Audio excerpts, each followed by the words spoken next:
And welcome to our Headbox Connect virtual panel, The Value of Love-Based Leadership.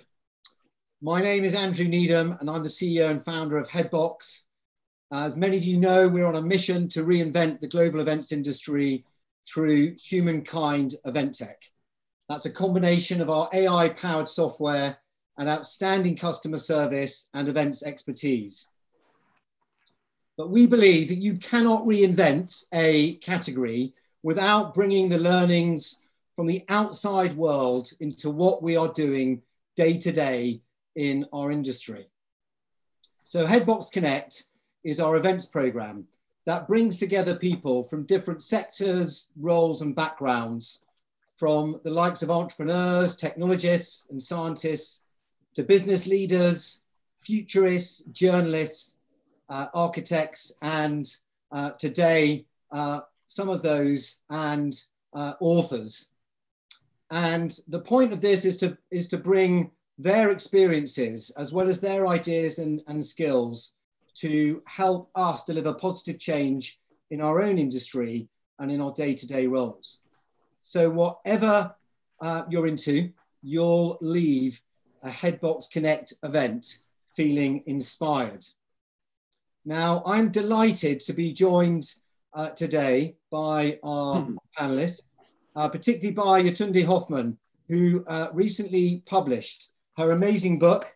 If you haven't got it, go out and get it, Beyond Engagement, The Value of Love-Based Leadership in Organizations, which introduces a fascinating perspective on leadership, but also the transformative role that love can play in our organizations. And we're going to explore both of those today. And for those of you that haven't read the book, you should just take note of what Ralph Lewis, who is the program director of the London Business School, he said that this is one of the most important books in leadership to have been written for a long time. It is one that needs to be read, not just by leaders, but by everyone who works in an organization of whatever kind. I'm also joined by Martin McCourt. Martin now sits on the board as chairman and non-executive director for a number of different technology and manufacturing companies, having formerly been the global CEO of Dyson. And we're also joined by Matt Isaacs, currently the co-founder, well, currently he still is the co-founder and advisor to Essence, but having formerly been its global CEO and chairman. They will be sharing their experiences of leadership and what role they think that love can play both in leadership and in organization. Now, I know all our panelists and I can assure you that there is a lot of love on this panel. I can see it. It's going to be bursting through the screens as we work our way through the discussion today. Before we start, I'd just like our panelists just to introduce themselves a little bit, just to maybe add the introduction I've given them before we get stuck in. So maybe Yetunde, would you like to go first? Thanks, Andrew. Well, I just love nothing more than helping people and organizations get the very best out of all of who they are. My career spans the HR profession. I was an HR leader in a FTSE 25 organization, driving growth across 165 countries. And in 2013, I decided to step out of the corporate world. Took a break, spent the first year sleeping, and decided to spend some time really focusing on what really mattered to me. And so what I do now is helping people and organizations do the very best by I sit on boards, I write books, I speak at engagements, and I run a leadership and change advisory practice. Thank you. Brilliant. And Matt, is there anything you'd like to add to flesh out my very brief introduction about you? Sure. Well, my background originally was in strategy consulting at a McKinsey spin-off. And then I spent some time in the fintech world in senior marketing roles before co-founding Essence, which before we sold the business to WPP in 2015, was the world's largest independent buyer of digital media. And it's a global 2,000 person, 20 international office media services business. Thank you. And Martin. Yes, thank you, Andrew. Hi, everybody. So I've had the privilege of working with some of the world's biggest and best businesses along the way, like Mars, Duracell, Toshiba. And as Andrew said, I spent 15 years as chief executive of the Dyson business. When I quit there about 8 years ago, I entered into the PE and VC world. So I'm now entrepreneur, investor. I chair businesses. I'm non-exec on others. I give advice to others. That's me. Thank you. Thanks a lot, Martin. So just to kick in then, just to give a bit of context for some of the audience, big welcome to all of you listening, that perhaps maybe you weren't at the panel that we had on leadership, the power of everyday leadership a few weeks ago. But we talked there about what Simon Sinek calls real leadership, as opposed to good or great leadership. And his book, I don't know, again, if you've read Leaders Eat Last, but he talks about real leadership, starting by operating from your heart, being compassionate, humble, empathetic, selfless, showing that you really care about the people who work for you. And that you can have a hugely positive influence and impact on their lives. And I think we talked about that if this is this responsibility is true in normal situations, then it's even more so during the COVID-19 pandemic and the global fight against racism and prejudice that was sparked by the death of George Floyd. So very relevant now, I think, for us to be building on that, Yetunde, and talking about the power, the value of love-based leadership in organizations. Before we maybe go into sort of kicking off with some questions to get the panel going, could you just give us a little bit of background about the book? And this, it's, you know, how did you arrive here? Why is this so important to you in terms and the perspective you're bringing on leadership here? Thanks, Andrew. Well, for many years now, I've thought that there's got to be more to what organizations do and what businesses do. Businesses across the world have spent lots and lots of money driving engagement through looking at surveys, trying to unlock productivity, trying to look at multiple ways to drive top-line growth, how we can look at data, the use of technology, and yet everything falls short. It falls short. And so I began to see that there's got to be something that makes it different, because organizations are head, heart, and gut. And therefore, if we come to that most basic fundamental need of the human being, of love, and we can see how that can come into organizations, then we've got a great chance. So that was one thing. It came out of my work experience and what I saw working across different businesses. Secondly, it came from my own personal experience as a Black female who's been successful in spite of adversity. And I'm a bit embarrassed to say, but I got to be honest, that some of that unsuccess has been to a lack of myself, really appreciating and valuing myself. Because you've got to start with you before you can give it. So that's another thing. How many people don't achieve their potential in business, no matter how senior they are, because of that lack of acceptance? And then in the work that I do today, working with CEOs from across different industries and with different backgrounds, when you strip them back to just who they are, really, they're just like you and me, and like anybody else who's listening today and watching. We all crave connection, and we all crave that need to be loved and to be accepted. So beyond engagement is basically examining that rather uncomfortable aspect of love, the contribution that it can make. It's a most critical leadership capability, and examines it through the eyes of business leaders at different levels across a variety of industries and internationally. And many of them come at it personally. What are the barriers to it? How can you overcome it? What impact can it have to the bottom line? How does it influence change the future of work?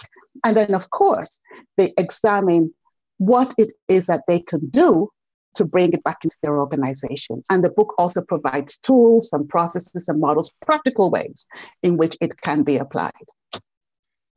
Tony, that's brilliant. And I think we're, and this is where we're so lucky to have Martin and Matt here. We've got, aside from obviously the leaders that you interviewed in your book, and there are some wonderful and inspiring thoughts on the power of love and the role that can play in leadership and in organization. But we've got here Martin and Matt, and I think to sort of kick things off, we have to first ask ourselves, how do we define love? I think before we can really understand the role it can play in leadership and in organization, we have to start by defining it.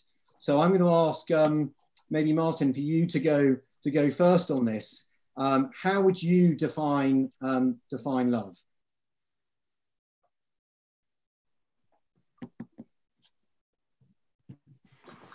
Martin's on mute. Yeah, Martin, you're on mute. Well, that's a shame because the answer was so good. You were saying there were just wonderful words there, but we missed all. Very good. Yeah, that's because I'm a silent romantic. Okay, so I'm answering that question not in the context of business per se, but more generally. Yeah. Yeah. Yeah. I think it's about a number of things. It's about trust, mutual respect, about wanting to be with someone, about actually looking forward to being in that person's company, feeling secure with them, feeling fulfilled with them. So feeling safe, happy, able to have fun. That's all those things that I'm not very good at giving very clipped definitions, but these are the sort of things that are racing through my head when you ask a question like that. Yeah, and I think that some of those, we're going to come back, I think, to some of those adjectives that come to mind there and how they relate to when we start defining leadership. But Matt, how would you define love? Well, I love the fact that you're asking us a question that challenged even the greatest Greek philosophers, but we're just going to resolve it right here and now. So actually, rather than answer it in my own words, I think it might be quite useful to refer back to that. And of course, let's state the obvious. First of all, we're not talking about erotic love here. I think we can all agree on that. Yeah. But the big thing that the Greek philosophers debated was about other forms of love, the kind of love that exists between parents and children, the kind of love that exists between neighbors. And of course, Plato is famous in this arena because people will talk about platonic friendship and platonic love. And one of his definitions was a form of love that in Greek is philia, which is where the word affiliative or affiliation comes from. And philia is a form of love that is about the deepest form of respect from one individual to another. One that is based on a level of parity, so there's no sense of anyone being above anyone else, and a form of love that goes beyond the physical being, that is actually about almost a love of a way that someone is, of the way that someone conducts themselves in the world, of what they stand for. And I think that's very interesting in the context of organizations, of course, because in a way what that's talking about is that you don't just love the person as a physical being, you're loving their purpose in life, the values that they hold dear, and the way that they carry themselves. Well, I think that's brilliant, isn't it? I mean, for us to, and the way you've made that connection to the workplace, not, as you say, just being loving the physical being, but that person's purpose, their values, what they stand for. And was there anything, Yetunde, that you wanted to add to that? Because I think the next sort of question to sort of complete the the picture here is, I'd love to get, Martin's view and Matt's view on how they would define leadership.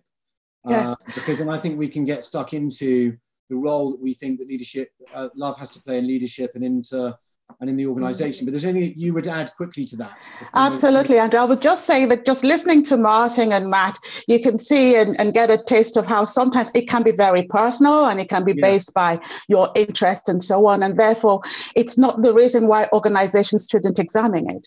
But the key thing is for people in those organizations and those of you listening today to get together and say, what would love mean for us?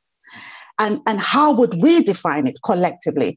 That's the key. Otherwise, it can be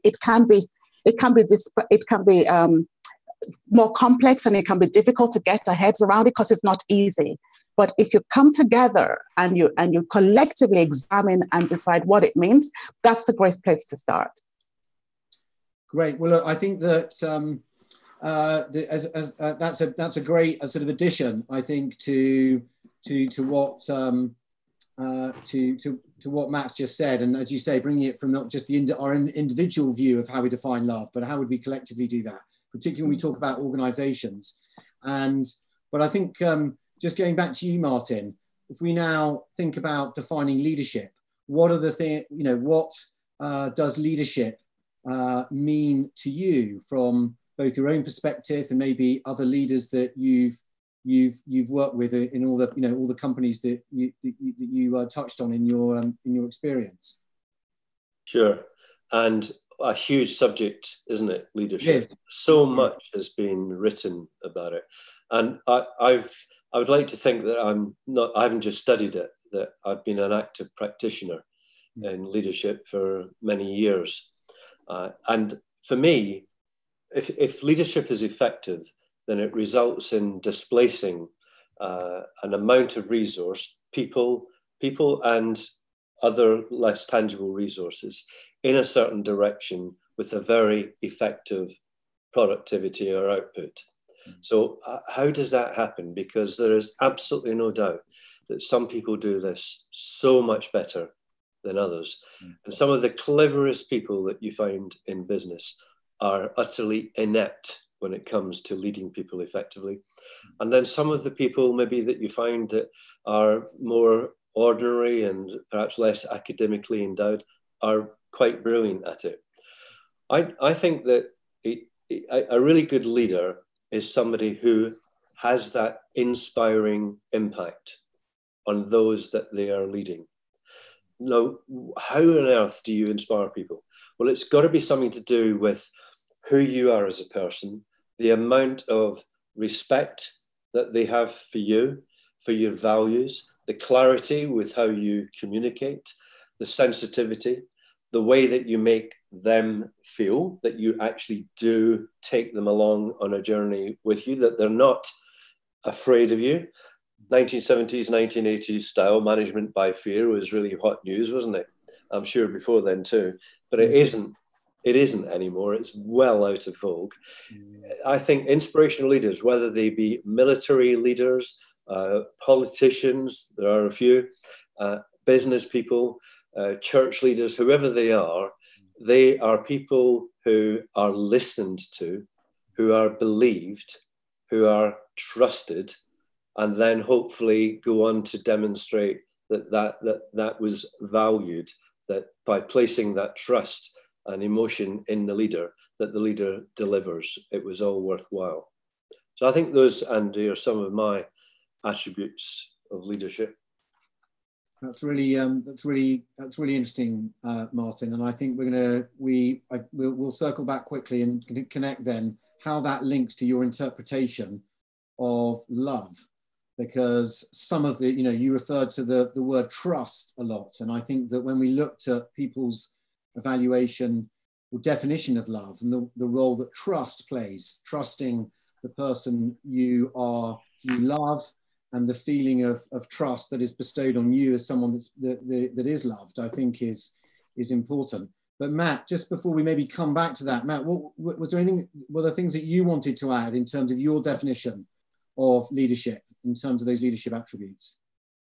Sure. Well, I'd like to give just what I think is the most pertinent and immediately relevant example right now, which is Marcus Rashford.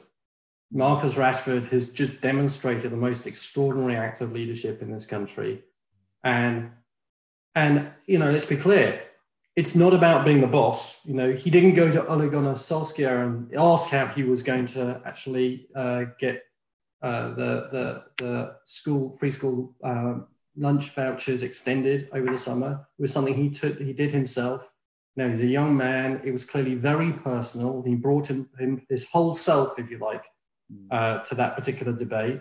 It was super authentic because it was something he had personal experience of. He wasn't just talking about something that he didn't really know, but he was very clear about what it was he was trying to achieve. He showed real commitment, real perseverance through that campaign. And I'm absolutely certain as well that behind the scenes, there was actually a huge amount of planning and really great execution going on that will not be apparent to most people.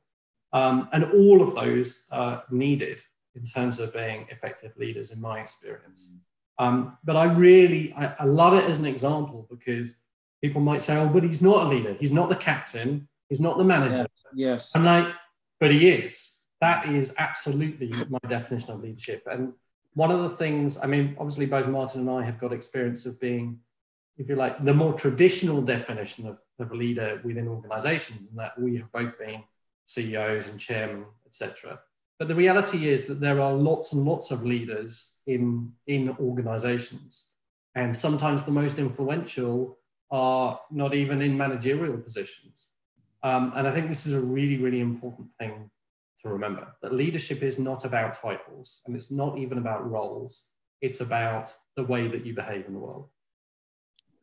Absolutely. I believe that we all are leaders, whether you run a nation or whether you're sleeping on the streets, because we all are leaders. And when you bring it all together, when you see what Marcus Rashford has done, we even got criticism for it. You've got to be true for who you are, and you've got to stand for something. And it's being clear what you want to do, where you want to go, and having the ability, whether it's through knowledge, through skills, the ability with love. That love is where you make it relational, because leadership is one-to-one. Who can influence me might be different to who could influence you. And a leader is a person, when you know what you're there to do, and you know who's giving you the power to do it. And it's not your investors or stakeholders, it's the people who give you the permission to lead them, to tell them what to do, to ask them what to do. When you relate to them one-to-one and you say, you are a human being, just like I am, you matter more to me than the bottom line, then you can have them drive so much for you. And I think what's interesting there, Matt, and I'm just now we're going to sort of get into the role that we think that love can play in leadership, Matt, because you mentioned there with the example of Marcus Rashford, how he brought his whole self to this cause. He didn't leave anything of his self, behind or aside, to achieve this. So, what do you think the role that love can play in leadership in organisation today? Because often when we started in Yetunde's book, you think, love isn't this too slushy? Shouldn't love be left at home? We have this work persona, we have this home persona. Love is for home. We can't bring that into the workplace. How do you feel that the role that love can play, having listened to the definition of it and your definition of leadership, how do you feel about love and the role that can play in leadership and in an organisation? It's a great question. I think you've touched there on one of the quite damaging, if you like, narratives that exist in our culture, the idea that there is a separation between life and work. And we have this idea of work-life balance. And this is just a completely false dichotomy. This does not exist. Work is part of life. And the idea that you have personas and different personas that you display in different places, where you think about the fundamental meaning of the word integrity, of things being unified and as one. And of course, integrity is something that I'm sure we all want people to act with integrity in the workplace. We'd say, of course, we want people to act with integrity. So this idea that actually you leave part of yourself at the door and that you put on some mask is part of what we need to pull down. And And love is part of that, because actually that takes courage to bring your whole self into the workplace, because in a way you're exposing yourself to your colleagues and you're saying, this is who I am. And so that raises lots of issues. It raises questions about your own feeling about yourself, your self-respect, your sense of self-worth. And it can be counterintuitive in our culture to believe that that is actually what is desired in an organization. And that's why actually organizations have to work really, really hard to create an environment where genuinely people can bring their whole selves to work, because it's only in those circumstances that you can start to build a sense of love within an organization. I mean, I would like to think that I encouraged that when I was in kind of the roles of influence of that kind, but I would certainly say it's something that has to be embedded in the organization, and it has to be really filtered through the organization as a whole, so that people understand that they're not going to be punished for making mistakes, for example, that it's an environment where they can be vulnerable, where they can do things, they can express who they truly are, and they will be welcomed with open arms. And of course, that raises so many issues in our culture today because of challenges of well, for a start, the incredibly different ways that people choose to live their lives. I mean, I think there are lots of things there to be this morning, because I think it's one of the key points that I think comes through in the early chapters of the book is around, again, it's repeated, creating this environment where you can be yourself. You talk about the definition of love, the unconditional acceptance of yourself and of others, and you can only really do that. Absolutely. Yeah, absolutely, Andrew. I mean, sometimes I've said to colleagues and people around, people at work, that imagine if you were somebody who held onto the belief that you're different at home to how you are at work. Imagine a surprise party where you've got your colleagues, your boss, your direct reports, your teacher, your schoolmates, your sports mates, and you go to the door, somebody presses on the door, you go to the door, it opens and they say, surprise, which hat are you going to wear? And I talk about this in my TEDx talk. I talk about how we're living longer, Andrew, and we could spend 3/4 of our living lives at work. We deserve to bring all of ourselves to the workplace. And it starts with, if we as leaders can't be all of who we are, how can we even hope in our wildest dreams to create an environment where others can be themselves? And this is what leads to stress, the lack of psychological safety. And what's the impact? Lack of creativity, more stress, absence, disengagement, low productivity, poor innovation. So it starts from there. You have to bring all of who you are to work and create an environment for other people to be the same. And its root starts with acceptance.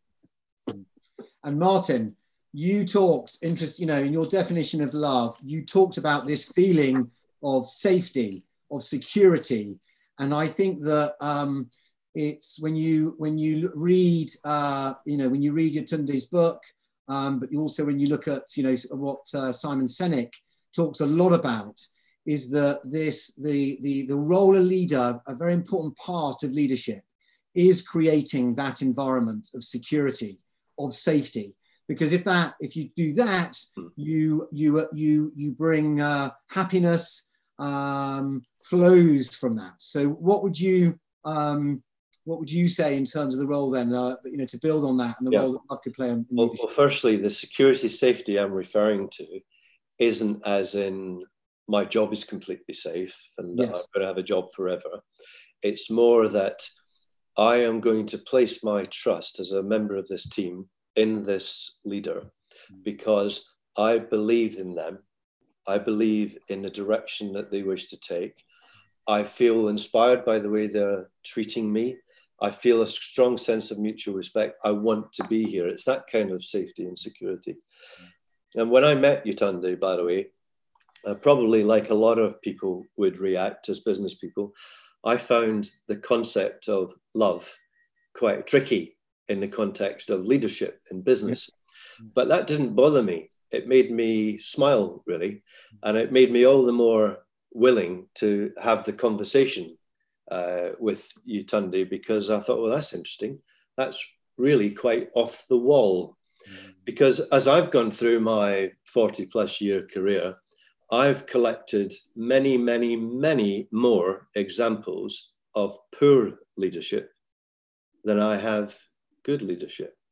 So what you're describing, and I've read Yetunde's book and hope you all do too, what you describe in your book isn't the way that I would describe it, but I don't find anything in there I disagree with, if I could put it that way, because I think that what you're pointing out is certainly what people like myself try very hard to do, to give all those qualities, to create that feeling of trust, respect, and mutual, almost like a form of adoration in business, that we really do love working with each other.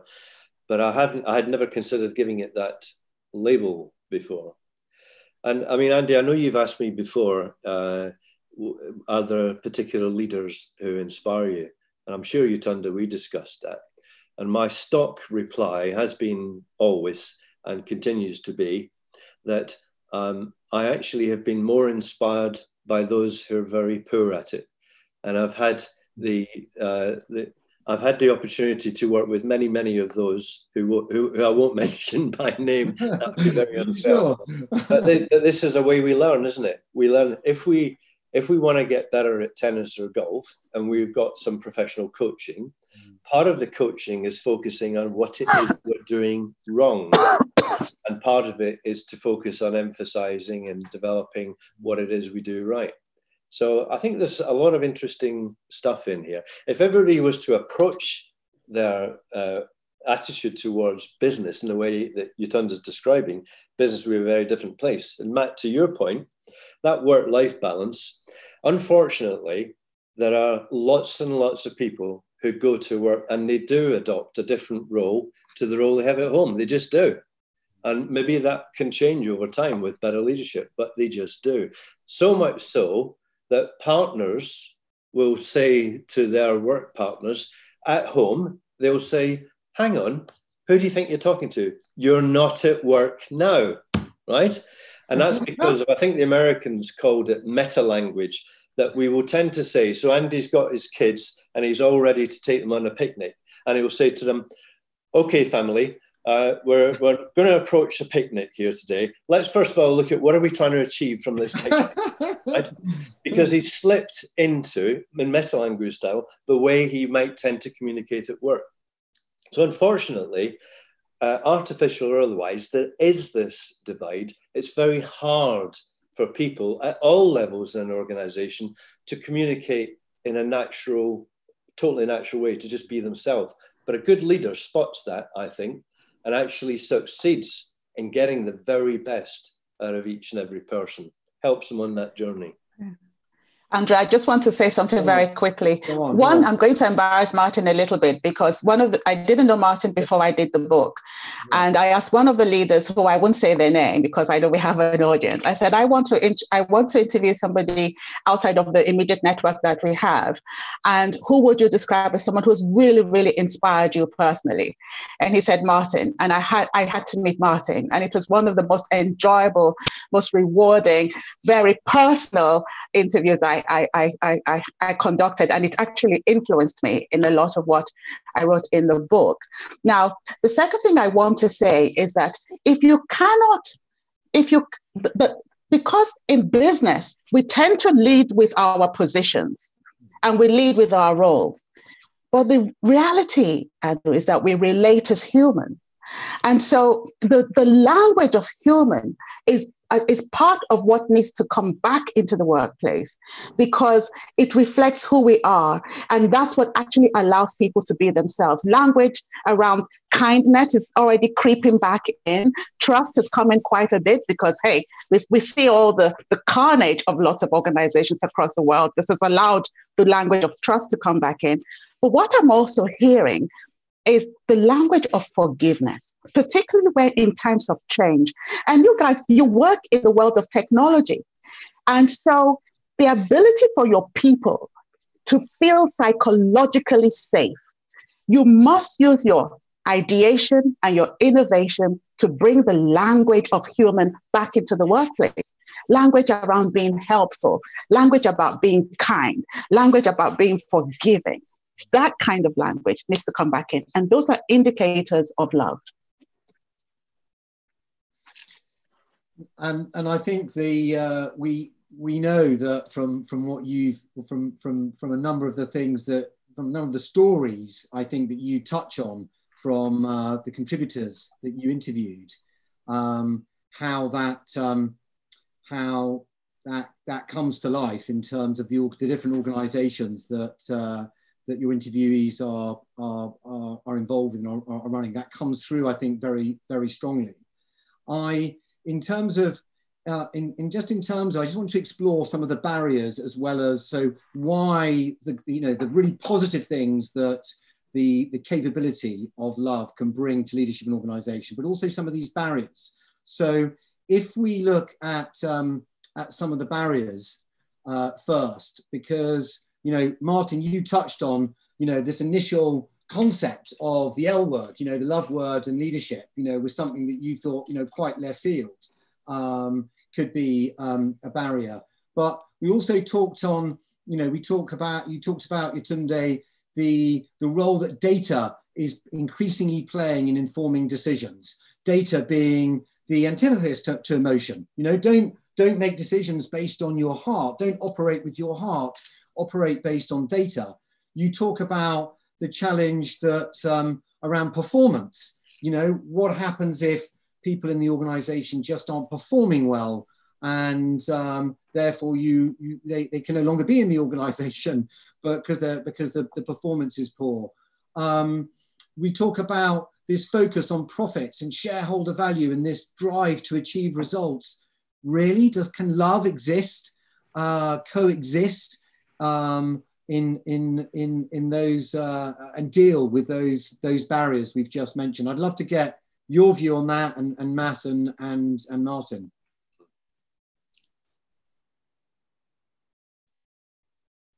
Because we're trying to drive profit, because we want to be successful, because we want to enable productivity, the more reason why love should be. Because what love does is that it eradicates mistrust. It provides an opportunity to speak up without judgment.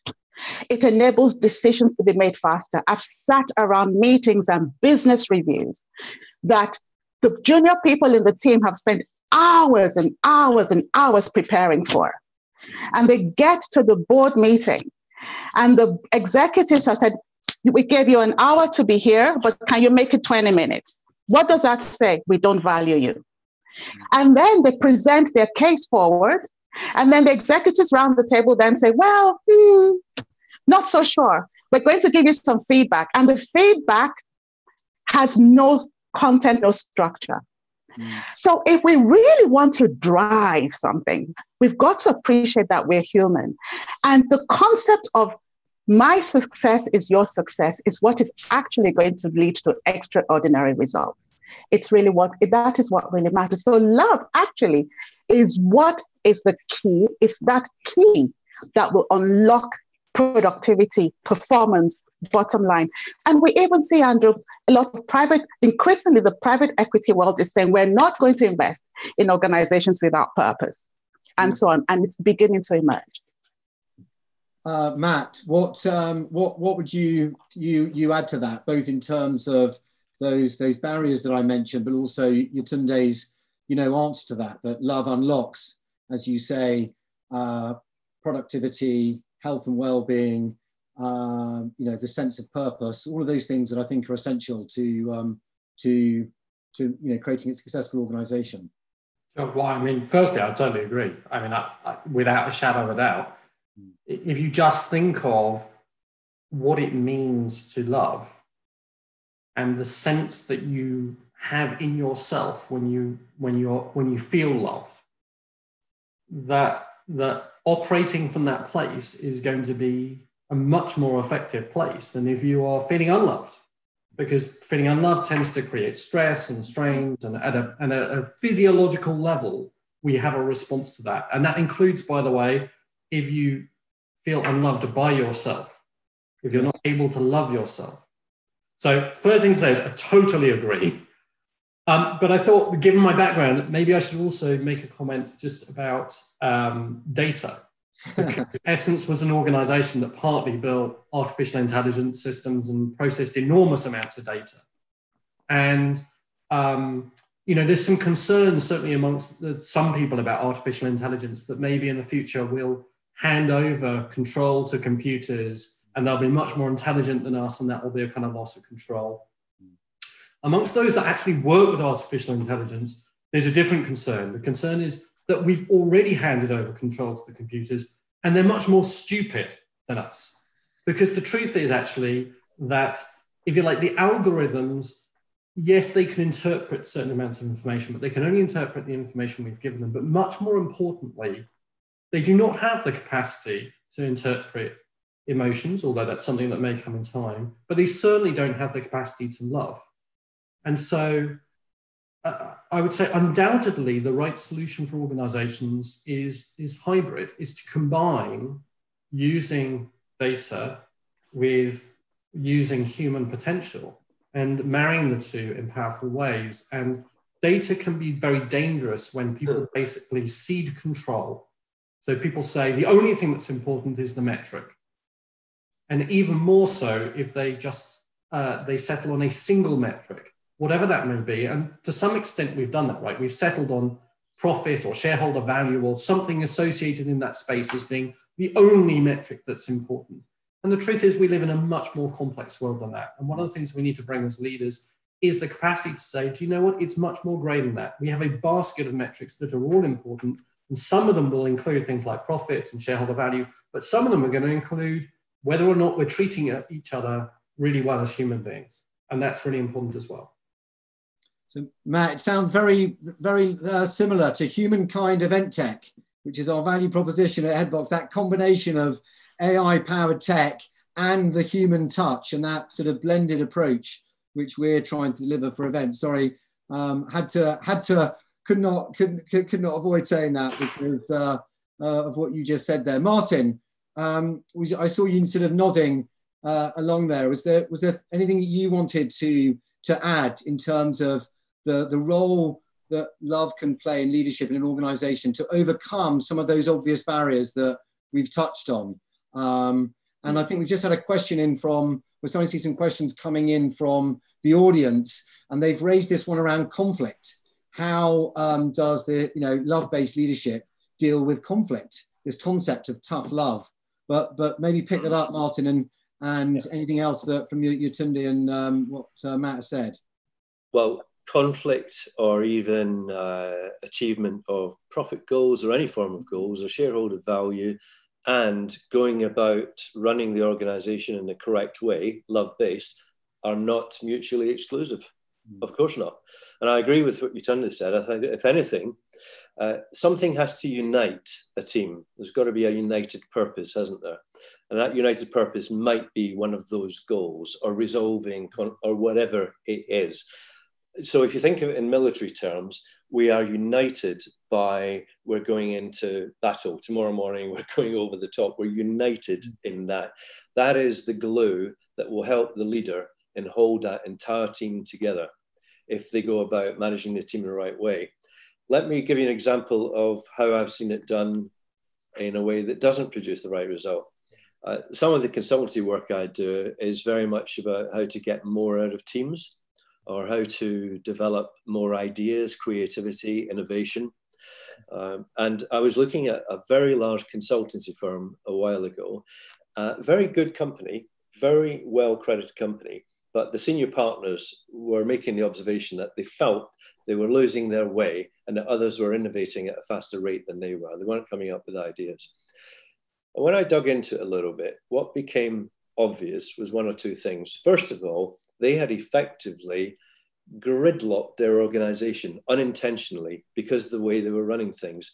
meeting after meeting after meeting, action points, minutes, stifling really creativity. Nobody had time to think, but it was worse than that, because it was very much a gravity fed organization. The silver-haired partners at the top and all the bright, flourishing youth at the lower end, they had to be told by these guys which direction they were going to go in.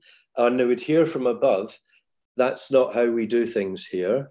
Or we tried that in the past, it didn't work then, it's not going to work now.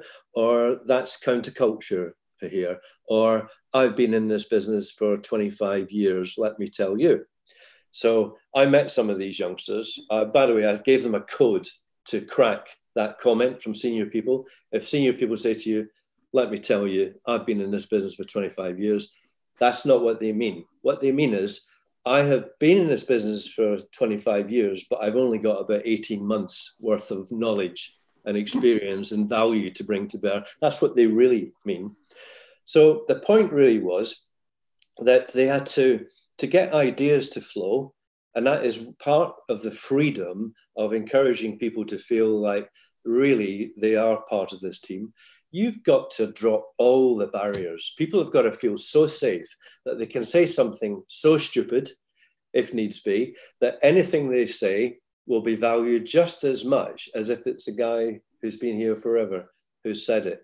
Some organizations are naturally good at it and some are naturally bad at it. What are the barriers? My two favorite ones, first of all, it's a person or it's a group of people who just don't think like the way we're having this conversation. They do not think like that. They don't think like it at all. And they're very senior and they have such an impact on their organization, you can't get the change. That's the first one. The second one is closely allied to that, and that is the habit of an organization. And this is particularly profound in long established organizations, big organizations, that the way that they do things has evolved over decades. And it is extremely hard for them to make changes. And therefore, changes come really, really slow. It's like it's like turning an oven on that's going to take 5 years to get to 200 degrees, you know. It can be really, really slow. So I think just there's two areas I quickly want to touch on because I'm aware of time here. And I think the first is just Matt, because we've talked about the role that love can play, a positive role it can play in leadership and organizations. We've touched on a few of the barriers, but how do you make it happen and how do we measure it? Because measurement is key to determining whether it's effective or not. So maybe just how would you go about, Matt, to bring the capability of love into an organization? What are the things that you would, two or three things you would do first? And then the same for you, Martin. And then I'd quite like to just understand your thoughts on then how would you go about measuring the effectiveness of this? Sure. Well, I mean, I think there's a risk here of just repeating things that have already been said. But I think if you're going to encourage the level of authenticity, mutual respect, and care for one another that we've been talking about here in the context of this conversation, then that you're asking people to be vulnerable. And so you really, really need to try and make the environment in exactly the same way that Martin's been saying, as safe as possible, so that people can make mistakes, because it's a messy process. It's not a simple thing, and it's not always going to go perfectly. And I mean, a really, really tiny example from Essence, we had some behaviors, if you like, that we defined that we thought were reflective of our values. And one of them was candid communication, which we thought that, you know, honesty and authenticity was really important in the context of relationships around the organization. And so we wanted people to be able to say what they really thought. And some people interpreted that as they should say exactly what they thought to anyone in any way that they thought. And so there would be conversations going on where they go, well, I think that was absolutely rubbish. I don't know what you did that. And everything you do is rubbish, by the way. I mean, it's useless. And like, that is not love. We all know that is not love. Yeah. And you can see how that you know, these things can get interpreted. So it's very nuanced and it's very hard to codify in very simple ways. And so actually it takes time and it takes reinforcement again and again and again. So the most important thing I'd say, if you're just going to take one thing away, is think about how would you really try and create a safe environment. And of course, that's coming up at the moment in so many different contexts, because there's some very challenging issues in the workplace at the moment, whether it's the impact of business interruption because of coronavirus and lockdown, or whether it's the growing momentum around a whole suite of different diversity initiatives and inclusivity initiatives. Like, there's lots of things that are going to raise challenges, and so just try and make everything as safe as possible. We could talk about it for hours, so I'm not going to say more than that. We could. I know. I appreciate that. I appreciate. But on the measurement front, yeah. And of course, it has to be built into however you think about measurement in the organization. The one thing I would say, and I think Yetunde mentioned this earlier on, we had a specific one. We had a bunch of questions that were about how people felt in the organization, but the one specific one that I think was the single most powerful was we asked on our regular kind of feedback and appraisal system. The question was, I feel like I can be myself at work. That was the question. They had to say out of a scale how they felt. I feel like I can be myself at work. And it's incredibly insightful, that question. And sometimes people would give comments as well on that. I think we'll come back to this, Yetunde, but I love, because the questions that you have in the book around the Hoffman organizational love indicator, but I think that touches, you know, thinking about those questions in relation to you as an employee with your boss, with your team. I think that touches on that. We can come. Martin, was there anything that you wanted to build or add on that in terms of what you would say are the single one or two things to focus on to drive, adapt your organization to love? It's a question that's come from the audience, so I think we're right on the money here. And also this measurement point as well. Yeah, and Matt touched on it. It's not a quick process, right? No. If your organization is not very adept at making people feel great about themselves, giving off their best, if it's not got their employees almost like voting for the company and saying, I love it, I love working there, I love my job, to go from that to a new, much improved culture is going to take a lot of application. But you could probably start off by firing the CEO. Sorry, Andy, because can I just say, as part of selflessness, I'm prepared to fall on my sword. I have an excellent leadership team, any one of which could step into my shoes within a nanosecond. So I'm happy to do that. Well, it's very good to hear that, Andy. We'll have a chat afterwards. Thank you. No, my point though is that if you don't get the right attitude and belief from the very top of the organization, maybe not the CEO, but right at the top, then you're going to struggle. Come back to measurement in a minute, but let me tell you, I worked within a very large organization for quite a number of years. Restrictive covenants in my contract mean I can't mention them and say who they are, but you could guess. And I created essentially a very senior pocket or pyramid of effective leadership, despite the fact that some of the characters who wielded greater power than I did, including some of the people who were non-executive advisors on our board, did not have that inclination. So we created, myself and my team and all our fantastic workforce, created a really brilliant business together where there was a lot of trust, and people would have just gone to the ends of the earth for the business. Fantastic. It takes time to build that. You can get rid of it though in a heartbeat, because when I left back in, I shouldn't say because that gives you a clue to who I'm talking about, but when I exited the business, that culture started to degrade, and I think they're on to their third CEO since I left 8 years ago. So I think there's a point really which is wrapped up in individuals and in characters. The measurement, I've always been hopeless with measured processes. I'm dreadful with them. I don't like them. So performance appraisals for me, when I was a young man growing up in business with Mars and Duracell, the performance review was my next argument. And one of my bosses once said to me, you know what, you always argue in your performance review. I'm giving you really good scores here. And I said, yeah, but there are some gaps. That's what I'm arguing about. Because it always brought that on. And I always thought, what an odd process, because he likes me, I like him. We both love the business. Why are we arguing? It's because suddenly there's a black and white transaction being pushed at me, which says you're this, you're that, or you're not the other. So I do appreciate that they're necessary. In all the businesses I'm involved with, we have performance review. I encourage the business leaders to have a light touch with those and to use face-to-face communication and feedback mechanics wherever they can.